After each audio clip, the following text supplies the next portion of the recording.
Bismillahirrahmanirrahim.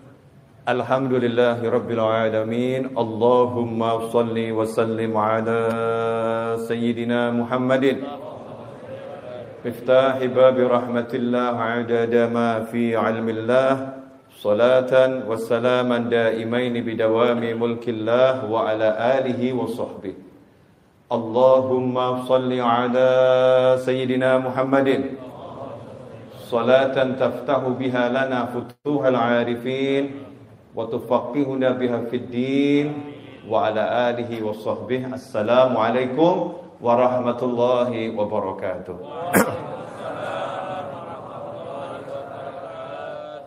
Alhamdulillah, lagi-lagi Allah memberikan kita karunia untuk membersihkan dosa-dosa kita, mengangkat derajat kita, meningkatkan kedudukan kita dengan kita didudukkan di rumahnya, di majelisnya bersama dengan hamba-hambanya. Alhamdulillah. Ini pertanda alamatul khair, pertanda baik. Ya, pertanda baik. Gak mungkin kita gak baik kalau kita dimasukkan ke tempat yang baik. Itu harus kita yakini. Kalau udah kita dimasukkan ke tempat yang terbaik, yaitu masjid, berarti memang kita orang yang baik. Nah, kalau kita masuk ke tempat-tempat yang gak baik, nah itu ngeri itu. Meskipun kita gak boleh menilai orang-orang di tempat yang tidak baik adalah orang yang tidak baik. Tetapi untuk diri kita sendiri, kalau kita masuk ke tempat-tempat yang tidak baik, kita harus waspada. Jangan-jangan saya ini jadi orang yang gak baik lagi nih, karena saya masuk ke tempat-tempat yang gak baik. Sementara kalau kita lihat ada siapapun masuk ke tempat yang baik, walaupun wujudnya itu ya seperti itu. Mungkin hariannya gak baik, tapi beliau masuk ke tempat yang baik, kita harus yakini ini min ahlil khair. Ini orang yang baik. Kalau enggak baik, enggak mungkin diizinkan sama Allah Ta'ala untuk masuk ke dalam rumahnya Allah Subhanahu wa Ta'ala. Kalau bahasa saya begini, saya selektif siapa yang saya izinkan masuk ke rumah saya. Ada yang sampai di halaman, monggo. Tapi kalau mau masuk rumah, bukakan pintu, diajak duduk, nah ini nanti dulu. Kita selektif siapa orangnya ini. Ya siapa orangnya. Begitu pula juga dengan antum, betul atau betul? Selektif. Perkantoran bahkan ada security. Perumahan ada security yang tidak memenuhi standar. Ya. Mall bahkan sekarang security-nya tambah aturan. Enggak pakai aplikasi Peduli Lindungi, walaupun kamu modelnya seperti apapun, security akan mengatakan mohon maaf, ya aplikasinya dulu, atau mungkin ada surat-surat yang mendukung baru bisa masuk. Begitu pula dengan rumahnya Allah Subhanahu wa Ta'ala, kita harus yakin siapa yang udah dimasukkan Allah ke sini berarti orang yang sudah layak, ya orang yang punya kualitas. Ya, orang yang punya kemuliaan. Terlepas kita nggak bisa melihat kemuliaannya, kita nggak bisa melihat kebaikannya, karena kebaikan antar individu yang satu dengan individu yang lain itu tidak sama. Ada pencuri, ada masuk masjid, baik nggak itu? Baik, mencurinya yang nggak baik. Ada koruptor masuk masjid, baik nggak? Baik, yang gak baik apa? Mencurinya. Cuman namanya buat korupsi kan agak keren, korupsi ya. Ya, sama-sama maling kan beda level. Beda level, sehingga namanya juga berubah ya, seperti itu. Ada orang ahli melihat yang haram masuk masjid, baik enggak? Baik, melihatnya yang haram yang enggak baik. Tapi kalau sampai kita yang punya banyak hal gak baik dimasukkan masjid, sadarlah berarti di diri kita ada minimal satu kebaikan yang menyebabkan Allah mengizinkan kita masuk ke dalam masjid. Itu harus di husnudzon, prasangka baik. Gak akan rugi orang yang berprasangka baik. Alhamdulillah. Ikhwani rahimakumullah, sahabatku dan pemirsa dimanapun antum berada, insyaallah 20 menit. Ya, insyaallah 20 menit. Jangan lihat saya pandangan gak enak. Ya, 20 menit itu kalau barokah ya insyaallah manfaatnya luar biasa. Buat yang ahli kuota, ngucapnya alhamdulillah nih. Alhamdulillah. Hanya 20 menit. Hemat kuota itu. Mungkin buat yang di sini kok terlampau cepat 20 menit. 20 menit insyaallah kita udah masuk waktu Isya. Ya, insyaallah masuk waktu Isya. Jadi 20 menit ini insyaallah berkah. Saya mau bicara tentang serahkan urusanmu kepada Allah. Serahkan urusanmu kepada Allah. Ini yang pengen saya sampaikan dan sebarluaskan beberapa hari ini. Terus saya ulang-ulangi meskipun judulnya berbeda, gayanya berbeda, tapi intinya sama. Ya, intinya sama. Kali ini judulnya serahkan urusanmu kepada Allah. Kenapa ini saya angkat? Ya, kenapa ini saya angkat untuk bulan ini atau mungkin bulan-bulan ke depan, tema ini akan saya hangatkan gitu. Serahkan urusanmu kepada Allah Subhanahu wa ta'ala.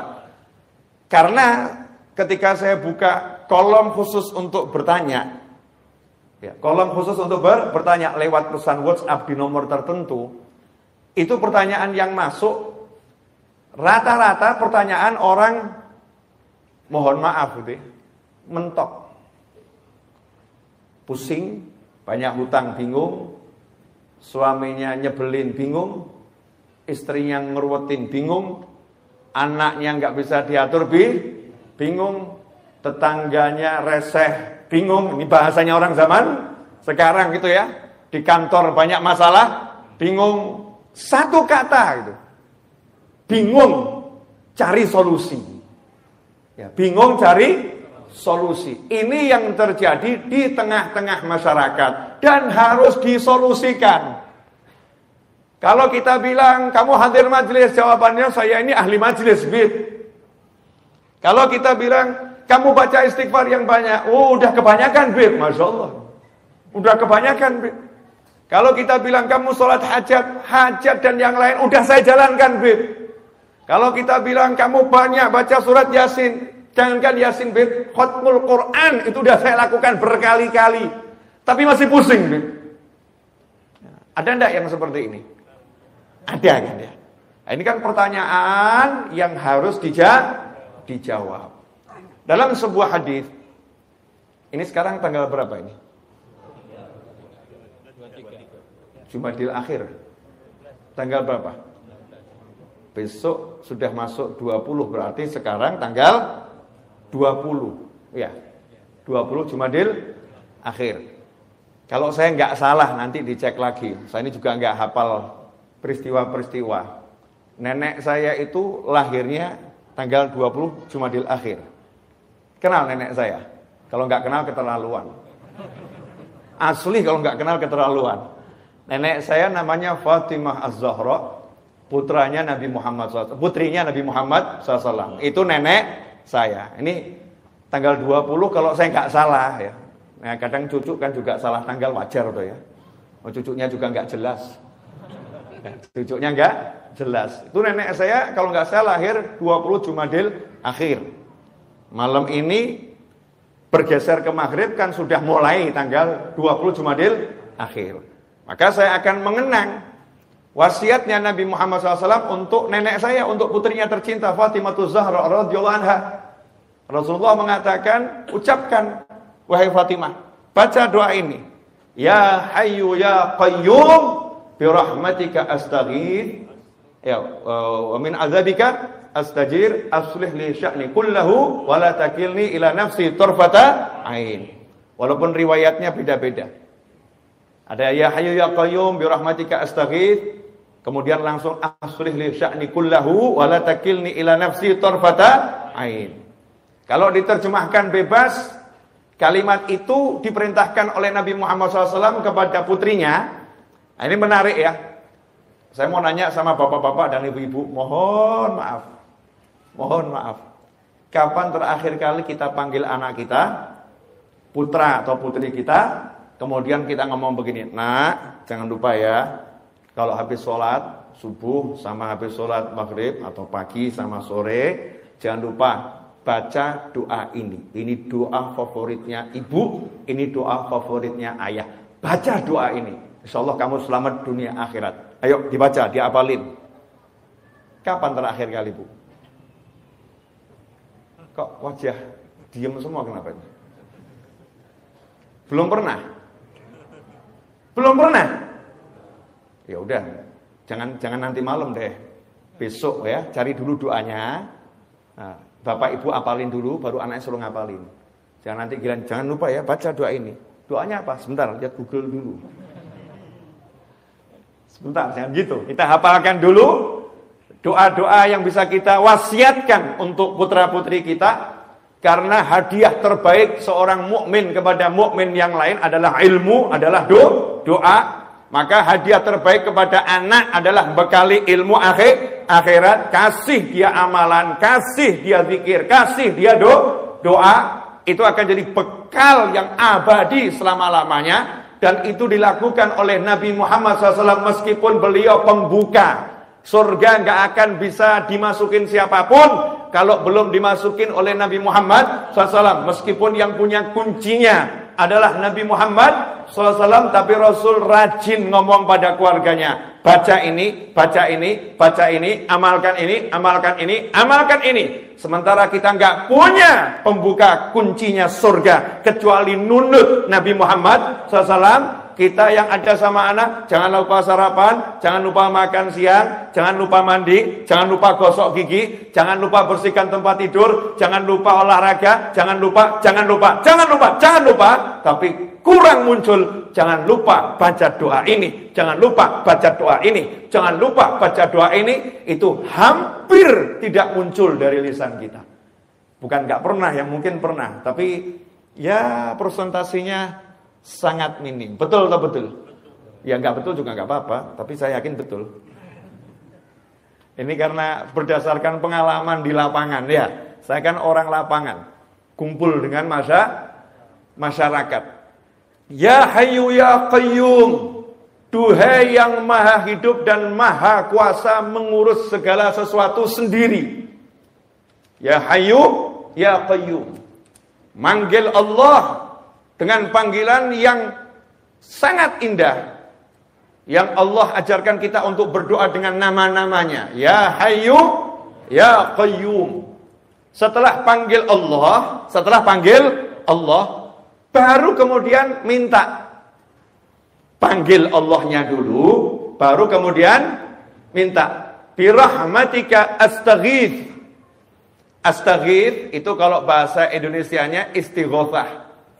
Kita kalau istighothah kan sudah kenal ya. Istighothah kubro, artinya kumpul bareng-bareng, betul-betul doa, zikir, minta tolong pada Allah Subhanahu wa ta'ala. Kalau dalam bahasa Arab kita bilang aghithni, tolong saya, please help me. Artinya dalam kondisi yang sangat terdesak dan butuh bantuan, emergency. Itu dengan kata-kata istighothah, ghauth, ya, aghithni, ini emergency. Kalau nggak emergency, nggak tahu darurat, biasanya ini gitu ya. Lebih itu nanti masih nggak jadi masalah, nggak langsung. Tapi kalau udah akhir nih, orangnya udah mau tenggelam, tangannya sudah dikeluarin, ya cuman tangan yang kelihatan, tolong saya. Nah, ini kalimatnya akhir nih. Rasul mengajarkan, ya Hayyu ya Qayyum birahmatika astaghith. Duhai Allah yang maha hidup dan maha kuasa mengurus segalanya sendiri, aku minta tolong kepadamu membawa kasih sayangmu.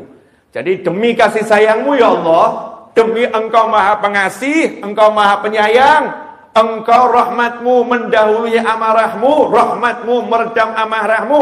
Demi semua itu ya Allah, tolong saya. Jangan lihat diri saya banyak dosa, jangan lihat diri saya enggak layak. Memang saya enggak layak. Saya banyak dosa, memang saya banyak dosa. Tapi ini saya minta tolong dengan engkau kedepankan kasih sayangmu ya Rabb. Tunjukkan kasih sayangmu, tolong saya.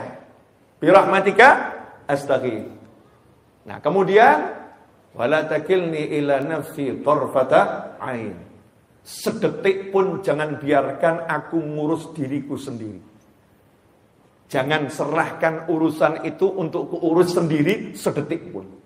Jadi minta setiap saat urusannya diurus sama Allah Subhanahu wa ta'ala. Jangan biarkan sedetik pun aku ngurus sendiri. Engkau yang ngurus ya Rabb, engkau yang bereskan ya Allah. Nah, insyaallah 7 menit kita akan bahas ini. Karena saya sudah bicara 15 menit. Gak terasa 15 menit. Terlampau cepat ya, ternyata 15 menit. Terasa enggak 15 menit? Enggak, ya inilah wali-wali itu Masya Allah. Ya jelas loh, diajak ngomong begini, ya 15 menit tidak terasa. Biasanya yang gak terasa kan yang nonton drama-drama itu. Oh kok udah habis gitu kan. Alhamdulillah kalau antum udah bisa memenangkan persaingan. Pengajian kok rasanya 15 menit tidak terasa. Lanjut dikit lagi, boleh? Ya. Ini intinya ilmu di sini. Intinya ilmu yang mau saya sampaikan. Tapi tolong kita ngobrol santai ya, dijawab sejujur-jujurnya. Benda yang paling berat di sini yang kelihatan mata mimbar ini kelihatannya berat sekali ya. Kelihatannya aja. Belum tentu berat juga kan ya. Kadang-kadang kita kan tertipu sama penampakan ya. Kelihatannya berat, tapi memang ini dari kayu berat. Kalau ada bocah anak saya ya, umurnya 8 tahun atau anak antum umurnya 7 tahun. Kemudian kita perintahkan sang anak, tolong nih mimbarnya kamu angkat nak.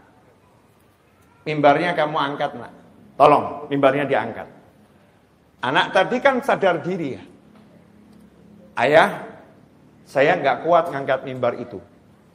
Ayah kan sayang sama saya. Tolong ayah, demi sayangku, demi sayangmu padaku, demi sayangmu padaku, jangan biarkan aku ngangkat mimbar ini sendirian. Jangan pasrahkan ini padaku ya ayah, wahai ayah. Tolong ayah panggilkan itu mas-mas yang membantu di rumah sini 5 orang, biar mereka yang ngangkat. Aku saja yang melihat, mereka yang ngangkat. Boleh enggak anak ibu, anak bapak ngomong begitu? Boleh kan? Kenapa boleh ngomong seperti itu? Karena percaya ayahnya sayang. Karena percaya ayahnya sayang. Yang pertama itu. Yang kedua, percaya ayahnya punya wewenang untuk memerintahkan karyawan-karyawan yang bekerja dengan ayahnya di rumah itu. Betul atau betul? Sehingga ketika anak percaya ayahnya punya kuasa terhadap karyawan untuk memerintahkan karyawan, anak yang pandai cukup minta tolong pada ayahnya, please ayah, pakai karyawanmu untuk membantu aku melaksanakan perintahmu, membereskan apa yang engkau bebankan kepadaku. Betul atau betul? Maka ayah tadi begitu disinggung, ayah kan sayang sama aku. Jawabannya, of course, tentu. Yang paling sayang sama kamu ya aku, bapakmu, bukan bapaknya orang lain. Maka ayahnya ngomong, nih kan kutunjukkan sayangku padamu. Fulan. Panggil bukan cuma 5 orang, 10 orang. Angkat ini. Pindahkan ke sana. Dengan bangga, sang ayah menunjukkan pada anak. Betul atau betul? Oke, hidup itu sesimpel itu. Hidup itu sesimpel itu. Cuman nih ada yang namanya divisi anti doa yang dibuat oleh setan. Jadi setan tuh punya divisi khusus namanya divisi anti doa. Nih setan tuh kan ada ya, divisi rumah tangga ada sendiri. Ya, divisi mabuk ada sendiri. Divisi zina ada sendiri. Tapi setan punya divisi anti doa yang memasukkan ke kepala umat Nabi Muhammad SAW agar tidak berdoa. Atau kalau berdoa jangan sampai mempercayai doa. Oke, saya mau nanya nih sekarang. Ini kok wajahnya tegang semua kenapa? Senyum dikit kali gitu ya. Saya mau nanya, tolong dijawab jujur. Yang punya hutang angkat tangan. Ya, ayo ngangkat tangan, jangan malu lah. Punya hutang siapa tahu nanti kalau angkat tangan temannya lihat, oh ternyata dia punya hutang, dibayarin kan lumayan.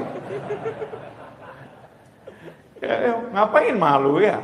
Punya hutang, iya masing-masing kan punya hutang. Itu kalau yang tinggal di perumahan, itu kan bayarnya PDAM belakangan toh ya.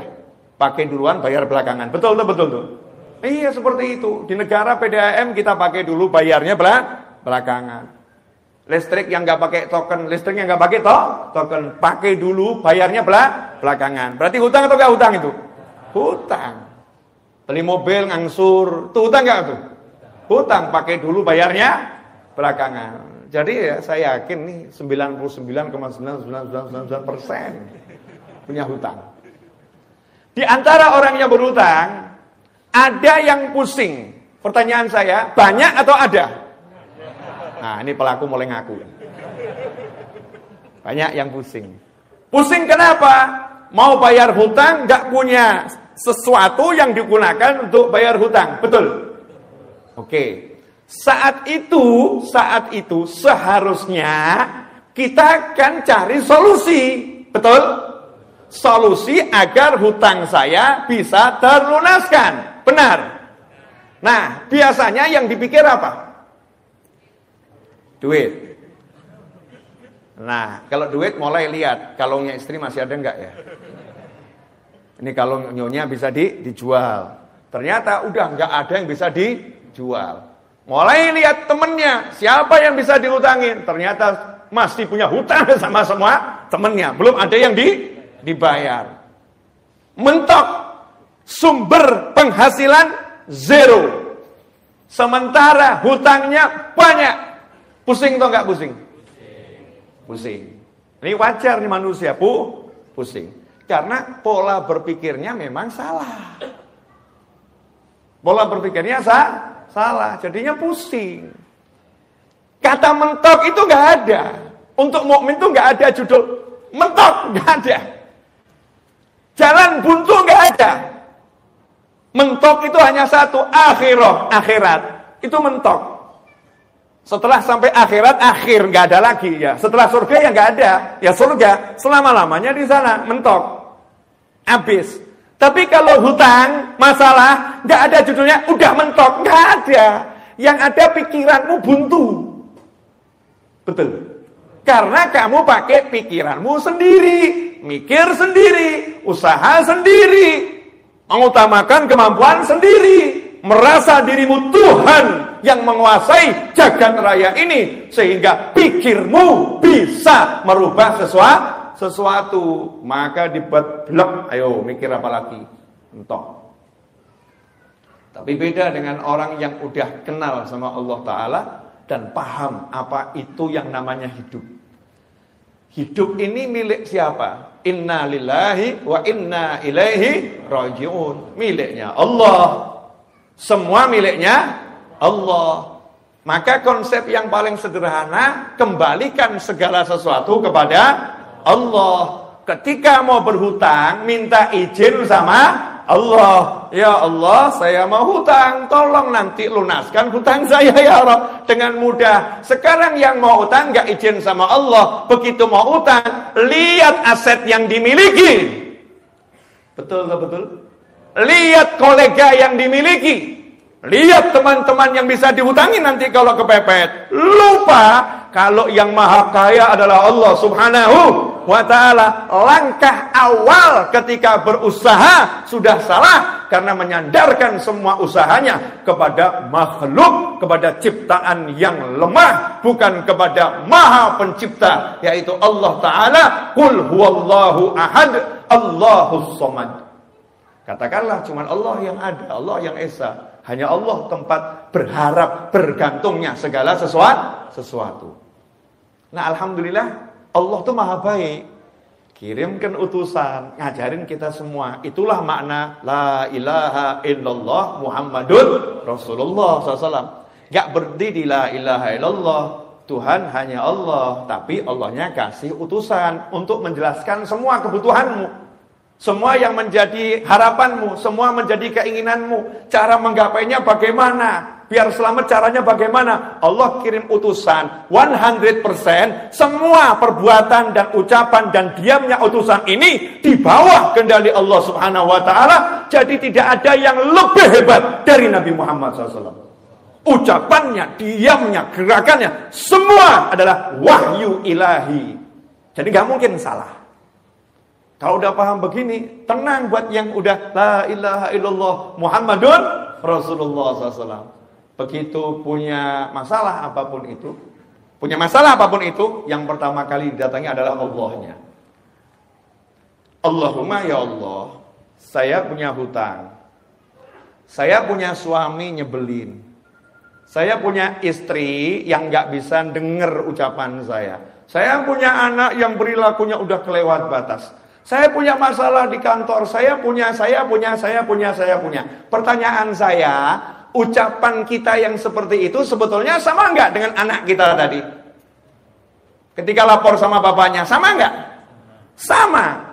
Saya percaya Tuhan saya dan Tuhannya segala sesuatu, la ilaha illallah, maha kuasa, maha bisa, dan aku tak bisa apa-apa. Maka saya serahkan sama Allah. Saya enggak bisa ya Allah, saya usaha. Seperti yang kau perintahkan, saya akan terus berusaha. Tapi jujur saya enggak bisa apa-apa. Makanya saya minta tolong sama kamu ya Allah. Tolong ya Allah, bla bla bla bla bla bla bla bla.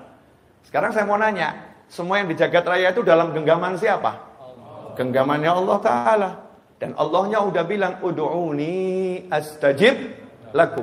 Panggil aku akan jawab panggilanmu.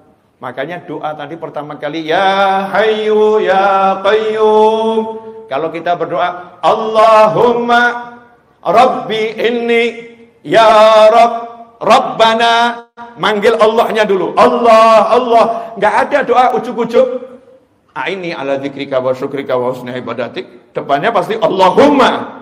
A'inni ala dzikrika wa syukrika wa husni ibadatik. Allahumma ya Rabb ya Rabbana. Semua itu bentuk manggil Allah Ta'ala. Maka nomor satu, panggillah Allah dengan yakin. Gak ada yang bisa selesaikan urusanmu kecuali Dia. PD, Allahumma. Begitu kita bilang Allahumma, langsung jawabannya, Labbaik abdi.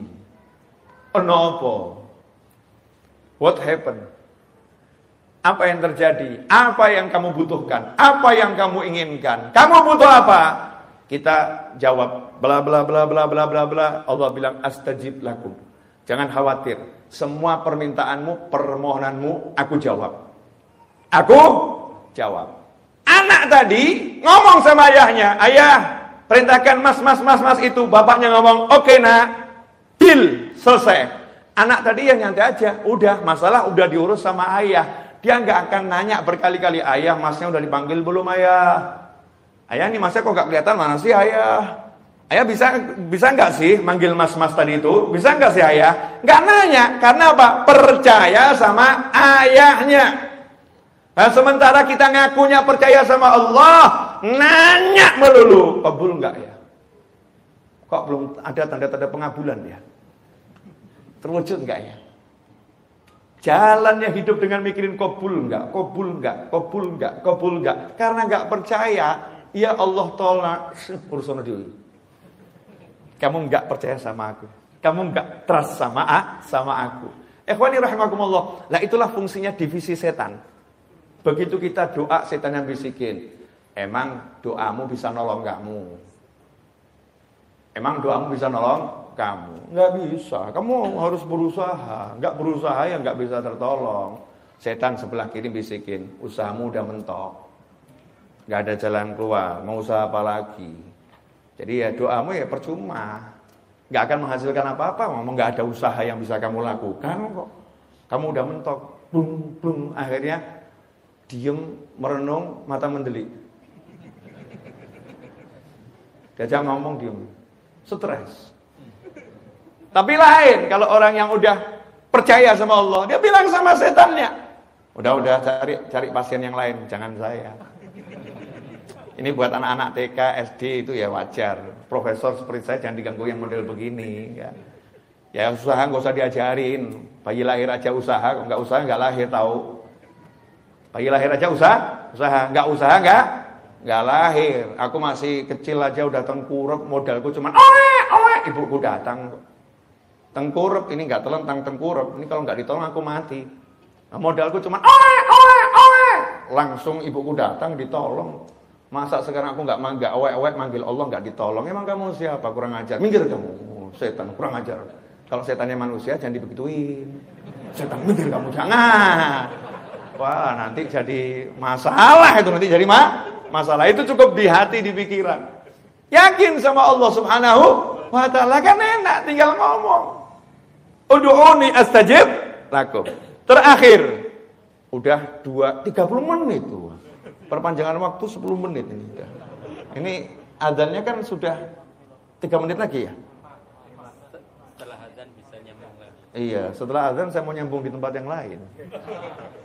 Saya ini malam ini jadwal ada neneknya murid saya itu tahlil yang hari ke-40. Jadi bukan jadwal saya ceramah di sini. Kebetulan Habib Ges lagi berhalangan.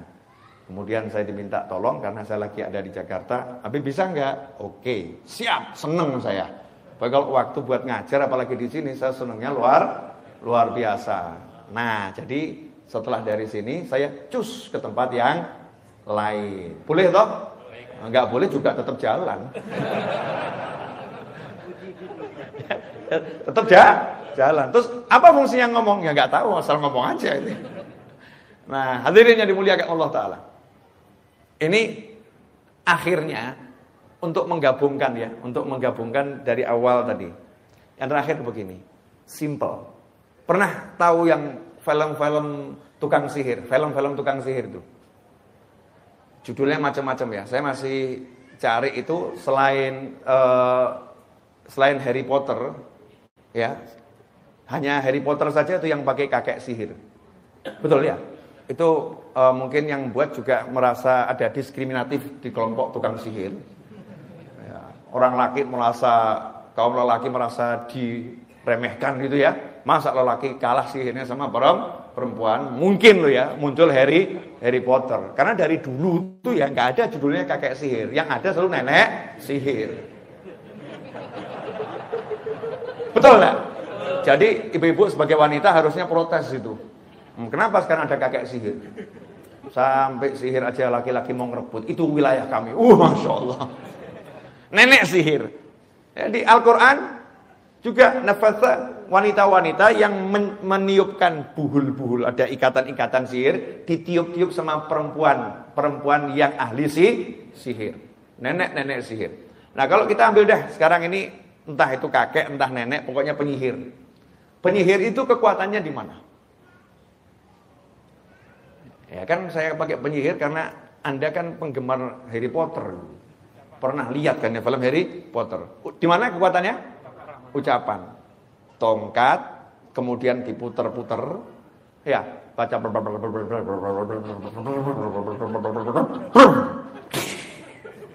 Betul? Nah, pertanyaan saya, sekedar ucapan kemudian bisa jadi? Enggak. Ternyata ucapan harus dengan konsentrasi, percaya kalau ucapan itu akan membuahkan hasil. Betul? Kodok, bus jadi kodok. Kaget. Jadi percaya pada ucapan. Ucapannya ada, percayanya ada. Ucapannya, mantranya ada, yakinnya ada. Maka jadi. Betul begitu? Ya, itu penyihir. Masa muslim pakai ilmunya tukang sihir? Kan enggak. Nabi Muhammad SAW ingatkan ilmunya anbiya wal mursalin, auliya wal solihin, semuanya dari zaman Nabi Adam sampai kapanpun. Kekuatannya itu kalau penyihir ada mantra, kita merapal doa. Kekuatannya adalah di kalimat-kalimat doa. Kalimat-kalimat doa. Makanya muncul sabda Nabi Muhammad SAW, ad-du'a silahul mu'min. Doa itu senjatanya mukmin. Sementara sekarang mukmin udah diajarkan meninggalkan doa. Kalau mukmin udah meninggalkan doa, maka kekuatannya mukmin akan runtuh. Maka seharusnya yang kita munculkan sekarang percaya pada kekuatan doa. Karena Rasul bersabda, ud'ullah, kama qala sallallahu, berdoalah kepada Allah wa antum, sementara kalian mustaiqinun, percaya 100%, totalitas percaya pasti terwujud bil ijabah. pasti diwujudkan sama Allah Subhanahu wa ta'ala. Percaya doanya kabul, itu syarat orang yang berdoa. Nah kalau udah doa pesimis, kabul enggak ya, kabul enggak ya. Seperti penyihir yang belajar nyihir, mantranya hafal tapi enggak jadi-jadi ya. Kenapa? Kurang percaya saja. Kamu kasih percaya sedikit, jadi percaya. Nah, kalau kita mau hasil semua yang kita minta sama Allah Ta'ala, Allah cuma minta kita satu, trust me, percayai aku. Maka minta dengan yakin, dengan percaya, Allah Maha Kuasa untuk mewujudkan apapun keinginanmu. Kalau jawabannya lah, tapi saya kan nggak mampu, tapi saya kan nggak bisa, tapi saya kan, ya memang orang doa itu judulnya karena aku. Karena aku bodoh, karena aku lemah, karena aku nggak punya, karena aku, dan engkau maha kaya, engkau maha pandai, engkau maha bisa, engkau maha, makanya aku minta sama engkau ya Allah. Kan begitu. Jadi kalau dikembalikan, kan kamu begitu, ya memang karena saya begini, makanya saya minta sama Allah. Kan kamu banyak dosa, makanya saya minta sama Allah, karena Allah nggak memandang dosanya orang yang meminta. Orang tuh minta nggak disyaratkan, ud'uni, mintalah kepadaku, panggil aku, kalau kamu baik baru aku kabulkan. Nggak ono. Ud'uni astajib lakum, bala syarat, nggak ada syaratnya, nggak ada syaratnya. Kita saja yang introspeksi, kenapa ya kok doanya belum wujud segera, kok nggak segera terwujud ya, kok lama? Oh ya mungkin ada pemeriksaan kendaraanmu, suratnya nggak lengkap, ya terhambat di jalanan. Kalau suratnya lengkap, ya langsung. Mungkin itu upaya kita untuk selalu memperbaiki kualitas kita dalam minta sama Allah Subhanahu wa ta'ala. Tapi kalau aslinya Allah nggak pernah lihat modelmu seperti apa. Kalau minta dengan yakin dikasih. Iblis minta dengan yakin dikasih. Ya, kan iblis minta, ya Allah, tolong tunda penyiksaanku sampai hari kebangkitan, gitu kan ya? Tunda penyiksaanku selama-lamanya, jangan disiksa aku. Sama Allah dikasih batas waktu maklum, dengan waktu yang tertentu sampai hari kebangkitan saja. Tapi intinya iblis minta dikasih sama Allah. Padahal iblis baru saja unjuk kesombongan, baru maksiat yang terbesar, sombong pada Allah Ta'ala, minta dikasih. Dosa kita ini paling apa toh paling? Ya insya Allah kan dosanya nggak sombong sama Allah kan, nggak toh ya. Paling-paling lihat perempuan yang cantik jadi suka lihat yang laki-laki. Ya, paling kan dosanya model-model begitu. Yang ibu-ibu lihat aktor Korea kok ganteng seneng gitu kan ya. Itu dosa bu. Ya paling kan dosanya model-model begitu. Nggak sampai yang begitu-begitu gitu ya. Nggak sampai begitu. Ya insya Allah kalau kita angkat tangan betul yakin sama Allah, minta sama Allah ya beres. Masalahnya yakin atau tidak. Jadi masalah hidupmu dan hidupku dan hidup kita semua simple sebetulnya. Perbaiki yakinmu, beres urusanmu. Perbaiki yakinmu, beres urusanmu. Dan anehnya ya, sama perusahaan yang menjanjikan gaji di akhir bulan kamu percaya, sama Allah yang sudah menjanjikan engkau berdoa pasti aku wujudkan, kenapa enggak percaya? Sama itu loh, kalau pesan online tuh ya, pesan online entah itu food apa gitu ya, kalau sudah pesan kemudian diklik, kemudian sudah siap dihantarkan, ya sudah siap dihantarkan, driver sedang mengantarkan pesananmu, ya engkau kan ya nyantai nunggu di rumah toh, nggak ngecek terus setiap 1 menit dicek kan tidak ya, nanti kalau udah datang kan ya datang. Kalau pesan kepada aplikasi online pesan barang pengirimannya next day, ya kita ya juga yakin kalau udah dikirim ya besok sampai, nggak tiap detik ngecek sampai atau tidak. Kenapa kita pesan sama Allah Ta'ala kok nggak percaya pasti sampai? Seharusnya kita percaya, lanjutkan kehidupan. Jazakumullah khairan wal afu minkum. 40 menit kurang 20 sekian detik saya udah berbicara. Mudah-mudahan yang singkat ini meskipun mengecewakan, membahagiakan. Wajahnya nggak enak semua gini ya. Ya. Nah, bagi yang ingin belajar lebih jauh sama saya buka kelas khusus di channel YouTube Habib Novel Alidrus. Itu ada program berbayar. Ya, ada program berbayar berlangganan channel YouTube dengan harga Rp99.900 setiap bulan. Ya, setiap bulan belum termasuk PPN. Nanti saya akan mengajar ajaran-ajaran khusus di situ. Di antaranya yang segera insya Allah saya akan mengajar di situ ya untuk pelanggan khusus. Channel saya kan untuk semuanya gratis, tapi ada ruangan khusus yang berbayar namanya ruangan santri virtual. Nah di situ saya akan mengajar insya Allah dalam waktu segera di pekan depan ini, entah Senin entah Selasa saya akan munculkan videonya, kitab Al-Hikam ya, satu demi satu di antaranya itu. Kemudian kitab Riyadhus Shalihin ya, satu demi satu, dan banyak kitab yang lain. Nanti yang penasaran ya, silahkan dicek saja channel YouTube-nya ya, silahkan dicek. Kemudian kalau di MRBJ ngajinya saya kapan, saya aja nggak tahu apalagi Anda. Gitu ya, pokoknya tiba-tiba ada share ya hadir. Ada share hadir, kalau ada waktu luang hadir.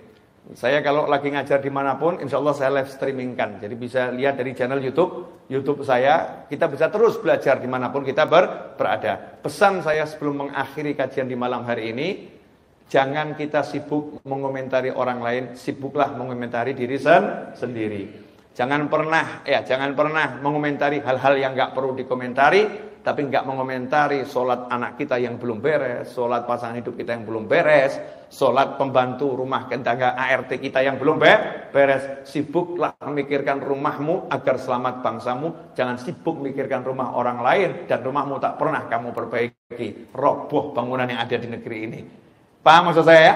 Jadi fokus perbaiki diri sendiri dan kembalilah cari ilmu. Insya Allah akan jadi barokah dan manfaat. Wal afu minkum. Wassallallahu ala sayyidina Muhammadin wa alihi wasallam. Walhamdulillahi rabbil alamin. Wassalamualaikum warahmatullahi wabarakatuh.